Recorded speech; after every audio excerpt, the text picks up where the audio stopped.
Hello. Hi, everybody. The topic that we are going to discuss today is the basics of grammar and the parts of speech.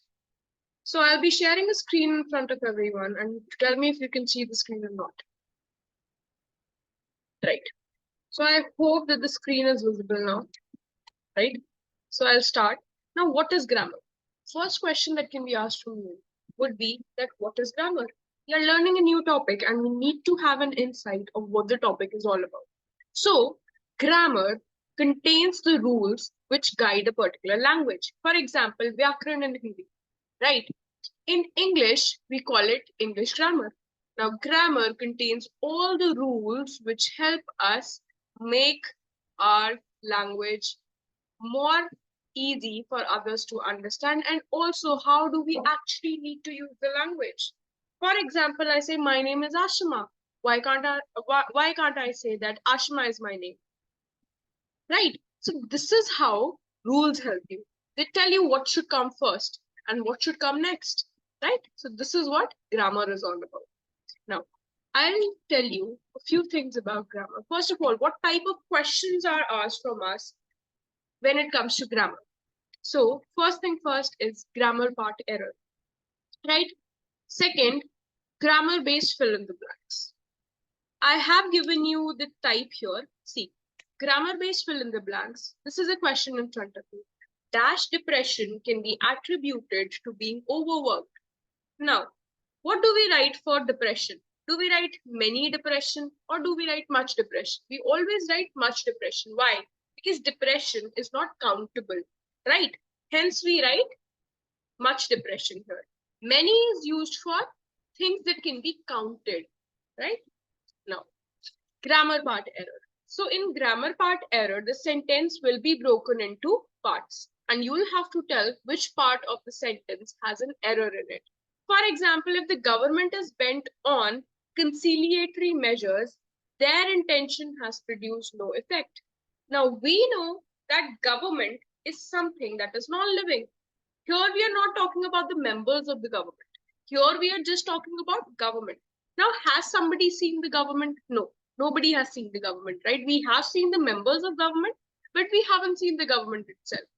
So government is a non-existing entity, right? So now here the word that is used is there, right? The pronoun that is used is there. So we know that there is used for something that is living, right? And when we use there for government, it is wrong here. Here it should be its intention, right? Because government is non-living and we use it for something that is non-living. I hope this is clear to everyone. Hence, the error is in the second part of the sentence. Now, moving to the subject. What is the subject of a sentence? This is very important for us to understand because apparently while we are writing a sentence, we need to know that there are different parts. For example, there is a subject, there is an object, and there is a verb. And thereon, we have a rule, which is the subject, verb, and the object rule, right? And for that, the first thing that we need to understand is that what is a subject?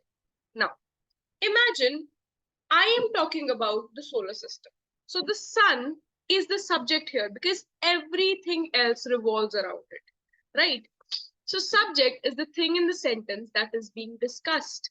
It is usually a noun or a noun phrase, or it is either the doer or about which something has been said. For example, the butterfly has a short but a beautiful existence. So what is the subject here? The subject here is the butterfly. I hope it is clear. Now, this is an exercise wherein we'll identify the subject. So the dance committee was considering all black decorations for the stage. What would be the subject here? Who was considering? The dance committee. So this will be the subject. Then, great are the ways of God. This will be difficult for you guys because you don't know that what are we talking about. Here we are talking about the ways of God. Hence, ways of God would be the subject. Then, running through the park after dark can be very dangerous. So what can be dangerous? Running through the park after dark, right? This is the subject. However, next week, an upcoming election will mean that the library will be closed. Why would the library be closed? Because of an upcoming election. Hence, upcoming election becomes the subject here. I hope it is clear, right? I hope now you will be able to identify the subject properly. All right. So now we'll be moving ahead and I'll be talking to you guys about the parts of speech. Now, what do we mean by parts of speech? Parts of speech are those components of a sentence which help us to actually make a sentence. Now, what all parts of speech do we have? Nouns. What are nouns? Nouns, the name of a place, animal, happening, activity, or a thing. So what is important for you guys to remember here is that noun means a name, right? Now, what is a pronoun? Pronoun, as we can see, something is written before noun. So a pronoun is a word which can replace a noun. For example, I say, my name is Aashima, right? And I can say later on, what will I say? That I do this and this. I won't say that Aashima does this and this. I'll say I do this and this, right? So I is the pronoun which I have used for myself, right? I hope it is clear. Now, what is a verb? An action word is a verb. For example, running. The boys are running, right? The girls are singing. So singing, running, or any word that shows that an action is being done is known as a verb. What is an adverb? Now, adverbs are modifying words. Now, what do I mean by modifying words? By modifying words, I mean they tend to modify something. And adverbs modify verbs, adverbs, and adjectives. I'll give you an example here. Let's say I'm saying he is writing beautifully. I know that writing is what? Writing is a verb.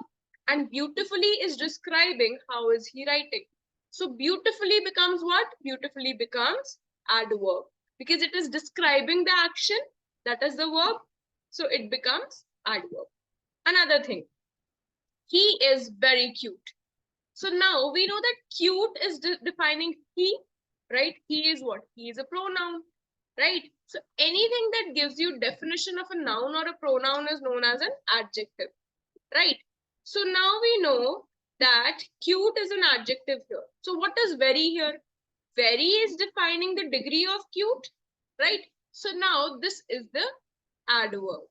So any word that modifies an adjective is also an adverb. Moving on to the next point, that an adverb modifies itself. He is writing very beautifully. So now what is very here? Beautifully is an adverb, but what is very here? Very is also an adverb. So an adverb modifies itself as well, right? I hope it is clear. Next, adjective. Any word that describes a noun or a pronoun is known as an adjective. For example, the girl is very beautiful, right? So what is beautiful here? Beautiful is an adjective, right? The boy is very smart. What is smart here? It is an adjective. Now, prepositions. What are prepositions? Prepositions are the words which tell you about the status or the position of a thing. For example, he is junior to me. So what is junior here? What is to here? To is the preposition here, right? For example, the train is coming from Kolkata. What is from here? From is the preposition. Now, moving on to conjunctions. What are conjunctions? Conjunctions are combining words. They tend to link two words, two sentences together. For example, he and I are going abroad, right? So he and, what is and here? It is linking the two words, he and I, right? Again, we know that we were right, but the court decided to give a contradictory judgment, right? So what is but here? It is combining two sentences, right? Hence, this is known as conjunction. The words which combine two or more words, or the words which combine two or more sentences, are known as conjunctions. Next, what are interjections? These are exclamatory words. For example, wow, hurrah, right? These are all interjections which show escalation or which show exclamation, right? So that was all about today's class. I hope that each and every component that I discussed today in the class is quite clear to everyone.